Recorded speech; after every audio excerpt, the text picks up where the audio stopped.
Lagi ngomong-ngomongin soal masalah halal, kalau Iya, seandainya di-recap produk halal, itu kan nggak cuma makanan ternyata ya, Be, betul, ya. betul. Semua industri itu seharusnya Wajibnya nanti halal. wajib nantinya halal ya. Oke, Catherine dan teman-teman sekalian, saya mau bilang begini. Saya disclaimer dulu ya. Halal for everyone. Oke. Halal not for Muslim only. Halal for everybody. Halal itu adalah sebuah simbol of health, simbol of clean. Halal itu transparansi, traceability, dan trustability. Dan halal itu modern civilization. Kenapa saya katakan halal for all? Karena saya saksikan sendiri di belahan dunia, even pada masyarakat yang mayoritas non-muslim, mereka telah berbondong-bondong masuk ke dalam industri halal. Karena halal bisa lebih diterima oleh semua kelompok, semua golongan, semua suku, semua ras, semua agama. Saya baru pulang dari Rusia, toko-toko di sana udah banyak sekali menampilkan halal. Saya masuk ke restoran, ada logo halal, padahal yang punya seorang beragama Kristen. Saya ke Amerika, saya lihat toko itu dimiliki oleh orang Yahudi, sengaja saya lihat tanda-tandanya, saya mau masuk, dan ternyata mereka menerapkan halal. Artinya halal itu milik semua orang, halal itu for everybody lah, for everyone lah begitu.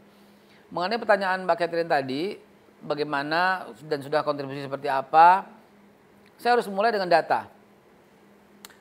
Nah gitu loh Mbak, sayangnya datanya ini belum ada yang klop nih. Oke, masih ini ya, masih beda-beda ya berarti ya, tipis, Be, ya. Saya ke UMKM, saya ke BPKM, BKPM, saya ke Kadin.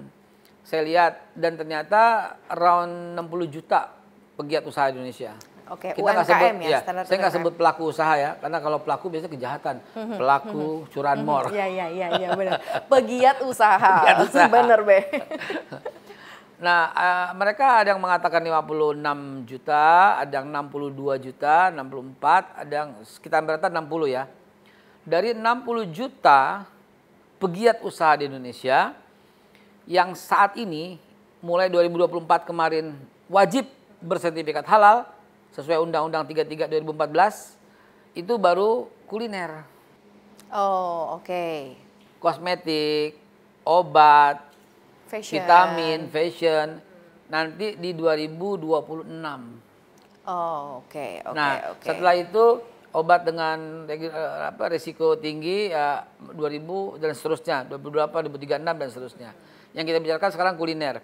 Dari 60 juta tadi pegiat usaha, 20%-nya kuliner. Oke. Jadi target saya 12 juta. 12 juta. Nah, itu harus dihalalkan. Sekarang? Baru 6,3 juta produk. 50%-nya baru ya, Be, ya? Sorry, saya ralat. Produk memang 6,3 juta. Ya kalau pegiat usaha baru 2,4 juta. Oh, oke. Jadi dari 12 juta sekian, Produknya baru 6 2,3 juta sekian, 2,4 juta sekian. Berarti baru sekitar 20-30% ya, Be, Ya, ya? kita akan kejar semua sampai dengan akhir tahun nanti, 2026 nanti. Tapi sebenarnya kendalanya apa? Kesulitannya apa? Apakah para pelaku usaha, jangan pelaku ya, pegiat usaha ini tidak teredukasi misalnya?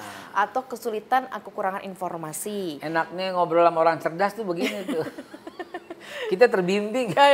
Gimana, Be? Kok jadi gini ya, mau bilang gini, pegiat usahanya banyak. Kok yang pegiat usaha yang sudah bersertifikat halal kok cuma sedikit? Apa berarti yang lain non halal? Tidak juga. Yang lain juga halal, cuman belum tertib halal. Oke. Unfortunately itu di situ sayangnya.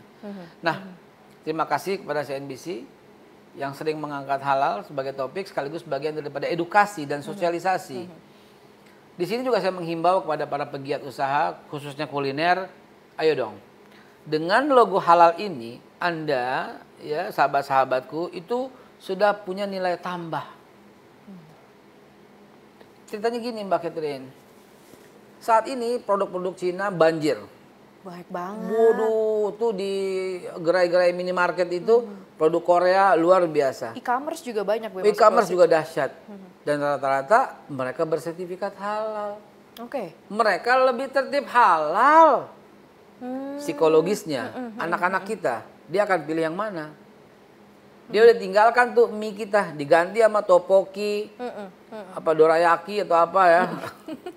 Jenis-jenis mie dari Korea, dari China. Mereka ambil itu, kenapa? Ada logo halalnya mah. Akibatnya apa dengan UMKM kita, dengan pengusaha kita? Nggak dipilih, Catherine. Akhirnya apaan? Produk mereka yang laku. Akhirnya bisa bangkrut tuh. Benar. Jadi halal ini harusnya menjadi tuan rumah di negeri sendiri. Saya nggak bisa halangi dengan ya katanya halal sebagai barrier to entry gitu ya. Ya ribet juga, kita terlibat dengan perjanjian WTO Bang dan segala macam gitu. Dan yang bisa kita halangi kalau nggak halal untuk masuk ada peraturannya gitu. Nah sekarang kalau mereka udah terdaftar, udah rapi, ada MRE sama kita, mereka udah halal, di mana lagi hambatannya? Oke, jadi Mereka kalau bisa banjirin pasar. Oke, B. Jadi kalau seandainya ada produk impor dari luar, mereka sudah punya sertifikasi halal, meskipun bukan dari Badan Halal Indonesia, tapi sudah tersinkron gitu, nggak masalah. Mutual Recognition Agreement dengan mereka, ada Dan LHLN. bisa masuk. Dan China memanfaatkan itu, Korea memanfaatkan itu. Produk mereka banjir di minimarket kita. Akhirnya apa? Anak-anak kita ngambil produk itu. Apa akibatnya? Ya Indonesia jadi tamu di negaranya sendiri karena anak-anak kita milihnya itu.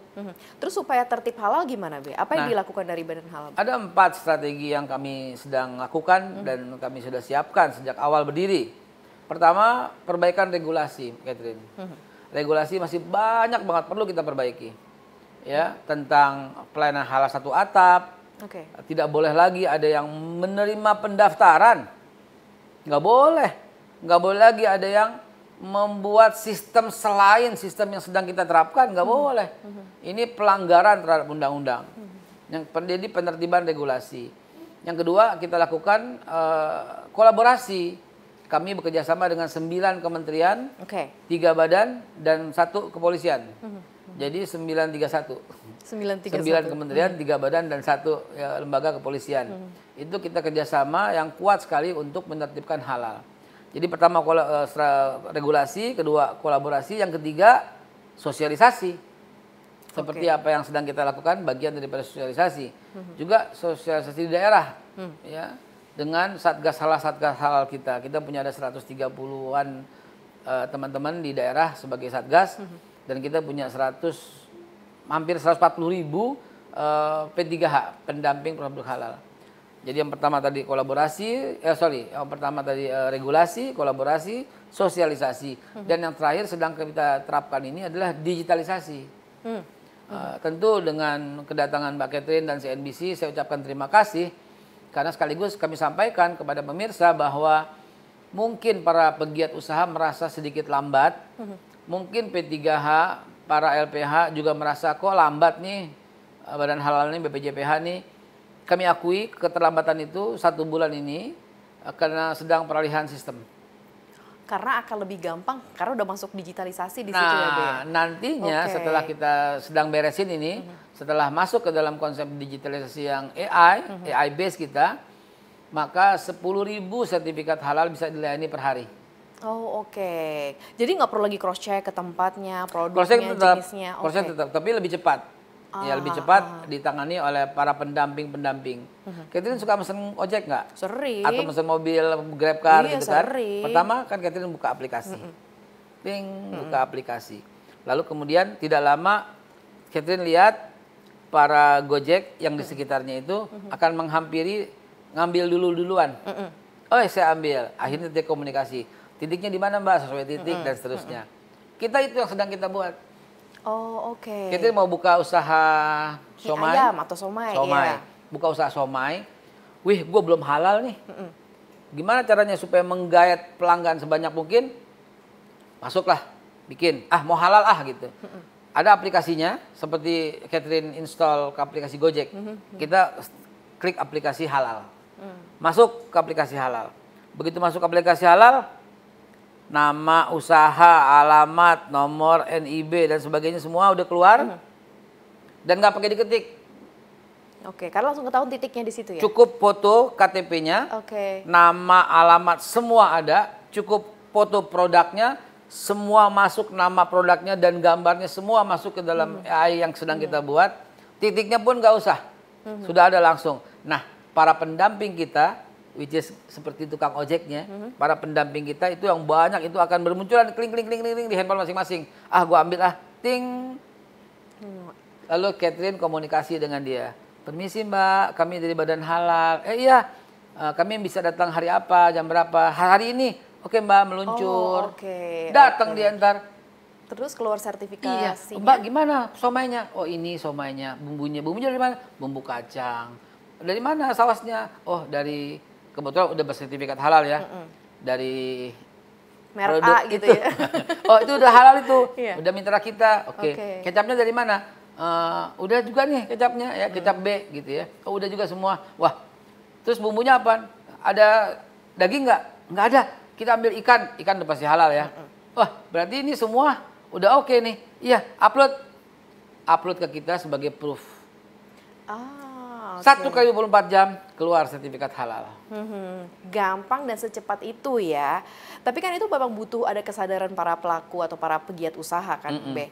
Karena banyak yang nggak aware. Kasus yang baru ini yang udah 50 tahun pun juga akhirnya baru kebuka itu juga karena ada karyawan yang cerita bersuara gitu. Yang kayak gini-gini kalau seandainya memang ternyata ada nggak sih mungkin yang sweeping gitu ya. Oh ini belum ada, kamu udah daftar atau mungkin belum? Kalimatnya bukan sweeping tapi sosialisasi. Sosialisasi ya. Habis kan belum halal gitu. Ya, kita kerjasama dengan para kepala daerah. Jadi dengan Pak Mendagri ya, Pak Tito, kami sudah presentasi dan mendapat kesempatan dari Mendagri untuk bicara pada semua gubernur dan kepala daerah. Tujuannya untuk lebih cepat mensosialisasikan. Kami juga sudah berkomunikasi dengan Pak Kapolri, Pak Listio Sigit supaya para Kapolsek, Kapolres itu ikut membantu mensosialisasikan bahwa Undang-Undang 33 2014 ini harus diterapkan, harus bersertifikat halal. Kalau tidak halal gimana? Mau jual sate babi? Nggak apa-apa. Nggak ada larangan di negara Pancasila ini.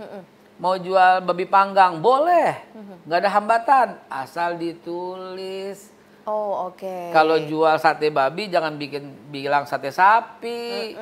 Kalau bilang sate sapi jangan bilang sate kambing. Itu penipuan terhadap konsumen. Gitu. Ada pidananya itu penipuan namanya gitu. Jadi kalau selama jujurlah padaku, asik. Jujur aja, jujurlah padaku, ya pasti selamatlah gitu ya. Kalau yang nggak jujur itu yang akan membuahkan kerugian, begitu. Oke, jadi kalau memang berjualan produk non halal, nggak perlu lewat badan halal atau nggak perlu. Nggak perlu. Tulis aja non halal. Cukup ditulis aja non halal. Ya, saya teringat roti yang sangat terkenal di bilangan Glodok. Roti itu sangat top banget. Dia tulis dengan jelas, mengandung babi. Nggak ada masalah tuh. Dan tetap aja peminatnya banyak banget. Gitu loh. Nggak ada larangan juga. Silahkan, tulis. Gitu loh. Ada seorang pengusaha, wanita, dia hebat banget. Dia berusaha punya koas. Koas buat ngecat, buat apa. Itu masuk ke pangkalan kemana-mana. Itu keren banget. Koasnya halus, bagus. Tahu nggak apa tulis itu? Koas ini berasal dari bulu babi. Nggak ada masalah gitu loh. Gak ada masalah, jujur. Jadi kalau pakai minyak babi, ya bilang pakai minyak babi. Sebab kalau sampai itu ketahuan minyak babi dan dia sudah mendapatkan sertifikat halal, itu namanya penipuan. Iya. Itu ada pidananya, ada dendanya. Betul.